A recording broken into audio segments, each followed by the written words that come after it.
നമസ്കാരം. മുരളി നെല്ലനാട് നോവൽസിലേക്ക് എല്ലാ പ്രിയപ്പെട്ടവർക്കും സ്വാഗതം. മുരളി നെല്ലനാട് എഴുതിയ നോവൽ മർമ്മരം തുടരുന്നു. അധ്യായം 6. ഓട്ടോയുടെ ഗ്ലാസിൽ പറ്റിപ്പിടിച്ചിരുന്ന പൊടി ടവൽ കൊണ്ട് ഭവാനി തുടച്ചു വൃത്തിയാക്കി. ചെറിയൊരു ഓട്ടം കഴിഞ്ഞു വന്ന വേണു അവൻ്റെ അടുത്തേക്ക് വന്നു. "ഇന്നലെ നീ എന്താ നേരത്തെ ഒതുക്കിയത്? മധുസാറിനെ കൊണ്ടുപോയിട്ട് നിന്നെ കണ്ടതേയില്ല." "വൈകിട്ട് നല്ലൊരു ഓട്ടം കിട്ടിയില്ലേ, നൈറ്റ് ഓടണ്ടെന്ന് കരുതി." റോഡിലൂടെ വന്ന വെള്ള ഇന്നോവ അവരുടെ അടുത്തെത്തിയപ്പോൾ വേഗം കുറച്ചു. ഡ്രൈവർ കൈയെടുത്ത് വേണുവിനെ എന്തോ ആംഗ്യം കാണിച്ചിട്ട് ഓടിച്ചുപോയി. "ഏതാ കക്ഷി?" ഭവാനി ചോദിച്ചു. "ഇവിടെ വന്ന് മധുചന്ദ്രൻ സാറിൻ്റെ വീട് ചോദിച്ചു. ആ പെങ്കൊച്ചിനെ പെണ്ണു കാണാൻ വന്ന കൂട്ടരാ." അയാൾ പറഞ്ഞത് സത്യം തന്നെ. മോളെ കെട്ടിച്ചുവിടാൻ തന്നെയാ അയാളുടെ നീക്കം. ഭവാനിയുടെ ഫോൺ റിങ് ചെയ്തു. പോക്കറ്റിൽ നിന്ന് അവൻ ഫോൺ എടുത്തു നോക്കി. പരിചയമുള്ള നമ്പർ ആയിരുന്നില്ല. "ഹലോ, നീ ഓട്ടോക്കാരൻ ഭവാനിയല്ലേ?" "അതെ, ഞാൻ മധുചന്ദ്രനാ." ഭവാനി അവിടെ നിന്നു മാറിപ്പോയി. "എൻ്റെ മോൾ നിന്നെ വിളിച്ചു കാണുമെന്നറിയാം. ഉച്ചയ്ക്ക് ശേഷം അവൾ നിന്നെ കാണാനും വരും. കുറച്ചു മുൻപ് അവളെ പെണ്ണു കണ്ടിട്ട് ഒരു കൂട്ടർ പോയതേയുള്ളൂ. അവൾ നിന്നെ കാണാൻ വരുന്നത് എന്തിനാണെന്ന് കൂടി ഞാൻ പറയാം. ഞാൻ തന്നെയാ അവളെ നിന്റെ അടുത്തേക്ക് അയക്കുന്നത്." അവൻ ഓട്ടോയിൽ കയറിയിരുന്നു. "ഞാൻ കരുതിയതുപോലെ നീയും അവളും തമ്മിൽ പ്രേമത്തിലല്ലെന്ന് മനസ്സിലായി. നിന്നോട് അവൾക്കൊരു താൽപ്പര്യം, അത്രയുള്ളൂ. മക്കളുടെ ഏതാഗ്രഹവും സാധിച്ചു കൊടുക്കുന്ന ഒരു അച്ഛനായതുകൊണ്ട് ഞാൻ അവളോട് പറഞ്ഞത് നിന്നോട് പോയി സംസാരിക്കാനാ. ഇപ്പോഴത്തെ നിന്റെ ചുറ്റുപാടിൽ വന്ന് ജീവിക്കാൻ കഴിയില്ലെന്ന് അവൾക്ക് നല്ല ബോധ്യമുണ്ട്. അവൾ എന്നോട് ആവശ്യപ്പെട്ടത് എൻ്റെ പണവും സ്വാധീനവും കൊണ്ട് നിന്നെ കൊള്ളാവുന്ന ഒരു നിലയിലെത്തിക്കാനാ. മനസ്സിലായില്ലേ? മോൾക്ക് വേണ്ടി ഞാൻ നിന്നെ വില കൊടുത്തു വാങ്ങാൻ." അയാളുടെ ചിരി അവൻ്റെ കാതിൽ വീണു. "അത് നിന്നെ കണ്ടു പറയാനാ അവൾ വരുന്നത്. ഞാൻ നിന്നെ കണ്ട കാര്യം അവൾക്കിപ്പോഴും അറിയില്ല. എങ്ങനെ ഉണ്ടടാ? മുള്ളിനെ മുള്ളുകൊണ്ടെടുക്കണം." വീണ്ടും ചിരി കേട്ടു. "ഇനി നാണം കെട്ടു നീ ഈ കച്ചവടത്തിന് തയ്യാറായാൽ എന്നെ വന്നു കാണണം. സമ്മതമാണെങ്കിൽ അവളോട് പറഞ്ഞേക്ക്. എന്നിട്ട് അവൾക്കൊപ്പം എൻ്റെ മുന്നിലേക്ക് വാ. ഞാൻ അവൾക്ക് വാക്കുകൊടുത്തു പോയില്ലേ? പക്ഷേ നീ ഒന്നോർത്തോ, ഇറങ്ങി വരാൻ മാത്രം മണ്ടിയല്ല എൻ്റെ മോൾ." കോൾ കട്ടായി. എന്തുകൊണ്ടാണ് ഇത്രയും കാലം അവൾ തന്നോട് മനസ്സ് തുറക്കാതിരുന്നതെന്ന് അവന് മനസ്സിലായി. തൻ്റെ തൊഴിലിനോട് അവൾക്ക് താൽപ്പര്യമില്ല. പലപ്പോഴും സംസാരത്തിൽ നിന്ന് തന്നെ അത് വ്യക്തമായതാണ്. വീട്ടുകാരുടെ സഹായം കൊണ്ട് അവർക്കൊപ്പം താനും ഉയരണം. തൻ്റെ മനസ്സിനെ അല്ല അവൾ ഇഷ്ടപ്പെട്ടത്. വീണ്ടും അവൻ്റെ ഫോൺ റിങ് ചെയ്തു. അത് ലയയുടെ കോളായിരുന്നു. മടിക്കാതെ അവൻ കോളെടുത്തു. "എന്താ ലയ? ഇന്ന് വൈകിട്ട് 4 മണിക്ക് ട്രാവൻകൂർ മോളിലേക്ക് ഒന്ന് വരാമോ? ഇന്നെനിക്ക് കുറച്ച് അസൗകര്യമുണ്ട്. പകരം ഞാനൊരാളെ അയക്കാം."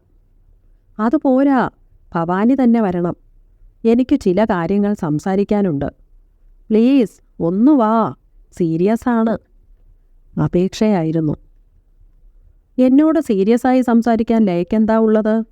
"ഒന്നുമില്ല. പക്ഷേ എനിക്ക് മറ്റൊരു സീരിയസ് മാറ്ററുണ്ട്. അതിൽ നിന്നൊഴിയാൻ പറ്റില്ല. അല്ലെങ്കിൽ ഒരു ഓട്ടം ഞാൻ വേണ്ടെന്ന് വെക്കോ?" "എന്താ അത്ര സീരിയസ് ആയിട്ടുള്ളത്?" "കുറേ ദിവസങ്ങളായി അമ്മ പറയുന്നതാ ഒരു പെണ്ണിനെ പോയി കാണാൻ. എൻ്റെ ജീവിത സാഹചര്യങ്ങൾക്കനുസരിച്ച് സന്തോഷത്തോടെ ജീവിക്കാൻ മനസ്സുള്ള ഒരു പെൺകുട്ടിയാണെന്നാ അമ്മ പറയുന്നത്. വിവാഹത്തിനു വേണ്ടി ജീവിത രീതി മാറാനൊന്നും പറ്റില്ലല്ലോ. വൈകിട്ട് ഞാനും ഫ്രണ്ട്സും അവളെ കാണാൻ ചെല്ലുമെന്ന് അറിയിച്ചിട്ടുണ്ട്. ലയയ്ക്കൊരു വണ്ടി അയച്ചു തരാം." "വേണ്ട, അതിന് നിന്റെ സഹായം വേണമെന്നില്ല." അവൾ സംസാരം അവസാനിപ്പിച്ചെന്ന് അവന് മനസ്സിലായി. താനൊരു സ്വപ്നം കണ്ടു. നേരം പുലർന്നതോടെ ആ സ്വപ്നവും തീർന്നു, അത്രമാത്രം. ബന്ധുക്കളെ യാത്രയാക്കിയ ശേഷം സുജാത ലയയെ കാണാൻ ചെന്നു. ടേബിളിൽ മുഖം ചേർത്തുവെച്ച് കുനിഞ്ഞിരിക്കുകയായിരുന്നു അവൾ. അവളുടെ ചുമലിൽ കൈവച്ച സുജാത ബെഡിലിരുന്നു. "ഇതൊക്കെ ഒരു തമാശയായി കാണണ്ടേ?" ലയ മുഖമുയർത്തി. അവളുടെ കണ്ണുകൾ നനഞ്ഞിരിക്കുന്നത് സുജാത കണ്ടു. എന്താ മോളെ, നീ പേടിച്ചു പോയോ? നിനക്ക് കുറച്ച് ധൈര്യമൊക്കെ ഉണ്ടെന്നാ ഞാൻ കരുതിയത്. ബുധനാഴ്ച അങ്ങോട്ട് ചെല്ലാമെന്ന് അച്ഛൻ പറഞ്ഞത് ആ സമയം രക്ഷപ്പെടാൻ വേണ്ടിയല്ലേ? നീ അവനെ ചെന്ന് കാണ്. ഞാൻ ഭവാനിയെ വിളിച്ചു. അവളുടെ മുഖം കണ്ടപ്പോൾ സുജാതയുടെ പുരികം ചുളിഞ്ഞു. അച്ഛൻ സംശയിച്ചതാ ശരി, അവൻ അങ്ങനെ ഒരു ചിന്ത പോലുമില്ല. മധുചന്ദ്രൻ വാതിൽക്കൽ വന്നു നിന്നു. നീ നേരിട്ട് അവനോട് പറഞ്ഞോ? എങ്കിൽ നാണക്കേടായല്ലോ. ഞാൻ അത്ര പണ്ടിയാണോ? ഒന്നു കാണണമെന്നേ പറഞ്ഞുള്ളൂ. അവനൊരു പെൺകുട്ടിയെ കാണാൻ വൈകിട്ട് പോകുന്നതുകൊണ്ട് വരാൻ പറ്റില്ലെന്നു പറഞ്ഞു. വലിയ സങ്കടമൊന്നും അവൾക്കുണ്ടായില്ല. സുജാത പകച്ചു മധുചന്ദ്രനെ നോക്കി. അയാൾ അകത്തേക്ക് വന്നു. അവൻ പെണ്ണു കാണാൻ പോയില്ലല്ലോ. നീ അവനെ വിളിച്ച് ഇങ്ങോട്ടൊന്ന് വരാൻ പറ. അവനെ രക്ഷപ്പെടുത്തുന്ന കാര്യം ഞാൻ പറയാം. എനിക്കിന്നു തന്നെ ഇതിനൊരു വ്യക്തത ഉണ്ടാവണം. മധുചന്ദ്രൻ ധൃതി കാണിച്ചു. ഇനിയത് വേണ്ടച്ചാ. ഞാൻ ഈ നിമിഷം വരെ ധരിച്ചു വെച്ചത് അവൻ എന്നോടുള്ള ഇഷ്ടം തുറന്നു പറയാൻ മടി കാണിക്കുന്നെന്നായിരുന്നു. എൻ്റെ ധാരണ മാറി. ഞാനിപ്പോൾ ഫ്രീയാ. അതും ശരിയാ. മനസ്സിൽ അങ്ങനെ ഒരു വിചാരം പോലുമില്ലാത്ത ഒരാളെ വിളിച്ചു വരുത്തി എൻ്റെ മോളെ സ്വീകരിക്കണമെന്ന് എങ്ങനെ പറയും? സുജാതയ്ക്ക് വല്ലാത്തൊരു വീർപ്പുമുട്ടലുണ്ടായി. ആകെ ഒരു പൊരുത്തക്കേടുപോലെ. നമുക്കിത് ഇവിടെ അവസാനിപ്പിക്കാം. ലയ എഴുന്നേറ്റു. അവസാനിപ്പിക്കാം. പക്ഷേ നിന്റെ വിവാഹത്തിൽ നിന്ന് അച്ഛനിനി പിന്നോട്ടു പോകാൻ പറ്റില്ല മോളെ. നിന്റെ സ്വാതന്ത്ര്യത്തിൽ ഞാൻ കൈകടത്തിയിട്ടില്ല. അതിനൊപ്പം നിന്നു തരാനുള്ള മനസ്സും കാണിച്ചു. ഇനി അച്ഛൻ്റെ ആഗ്രഹത്തിന് മോൾ എതിരു നിന്നാൽ അത് അച്ഛനോട് ചെയ്യുന്ന പാപമായിരിക്കും. ലയ ശബ്ദിച്ചില്ല. നമ്മുടെ ബന്ധുക്കൾക്കെല്ലാം ഈ ആലോചന ഇഷ്ടപ്പെട്ടു. പയ്യൻ്റെ കൂട്ടരും സന്തുഷ്ടരാണ്. പിന്നോട്ടു പോകാൻ എനിക്കിനി കഴിയില്ല. ഇപ്പോൾ നിന്റെ വിവാഹം കഴിഞ്ഞില്ലെങ്കിൽ 30 വയസ്സ് കഴിയണമെന്ന ജാതകത്തിലും പറയുന്നത്. എല്ലാം ദൈവം ഒത്തുകൊണ്ടുവന്നതാ. മറ്റുള്ളവരുടെ മുന്നിൽ എൻ്റെ മോൾ നാണം കെടുത്തില്ലെന്ന വിശ്വാസത്തിൽ ഞാൻ മുന്നോട്ടു പോവുകയാണ്. മധുചന്ദ്രൻ മുറിയിൽ നിന്നു പോയി. ഞാൻ അല്പനേരം തനിച്ചിരിക്കട്ടെ, ലയ സുജാതയോട് പറഞ്ഞു. സുജാത പതർച്ചയോടെ അവിടെ നിന്ന് തിരിഞ്ഞു നടന്നു. ഒരു വിവാഹത്തെപ്പറ്റി ചിന്തിച്ചതുകൂടിയില്ല. തന്നെ അതിലേക്ക് തള്ളിവിട്ടത് ഭവാനിയാണ്. അമ്മയോട് ആ മണ്ടത്തരം പറയാതിരുന്നെങ്കിൽ ഇന്നു വന്ന പെണ്ണുകാണൽ ചടങ്ങിൽ നിന്ന് ഒഴിയാമായിരുന്നു. അവൾക്ക് ഭവാനിയോട് അമർഷം തോന്നി. സുജാത താഴെ വരുമ്പോൾ മധുചന്ദ്രൻ ഫോൺ ചെയ്യുകയായിരുന്നു. യദു, നീ എവിടെയാണിപ്പോൾ? സോനാമാർഗ് എന്ന മറുപടി സുജാത കേട്ടു. എവിടെയുണ്ടെങ്കിലും ബുധനാഴ്ച രാവിലെ 9 മണിക്ക് നീ വീട്ടിലെത്തിയിരിക്കണം. ലയയ്ക്കൊരു പ്രൊപ്പോസൽ വന്നിട്ടുണ്ട്. അവർ അവളെ കണ്ടിട്ടു പോയി. ബുധനാഴ്ച നമ്മൾ അങ്ങോട്ട് ചെല്ലണം. അന്നു വിവാഹ തീയതിയും കുറിക്കും. നീ ഫ്ലൈറ്റിൽ വരാൻ നോക്ക്. കൂടുതലൊന്നും പറയാതെ അയാൾ കോൾ കട്ട് ചെയ്തു. സുജാതയെ നോക്കി അയാൾ ചിരിച്ചു. മാനം പോകാതെ നമ്മൾ രക്ഷപ്പെട്ടു. അവനും അവളും തമ്മിൽ ഒരു സംസാരത്തിനും ഇട നൽകാതെ അതങ്ങനെ അവസാനിച്ചു. എനിക്കത് വിശ്വസിക്കാൻ പറ്റുന്നില്ല. ഈ പ്രായത്തിൽ അവൻ വിവാഹം കഴിക്കുമെന്ന് തോന്നുന്നില്ല. ഇതിനിടയിൽ എന്തോ സംഭവിച്ചിട്ടുണ്ട്.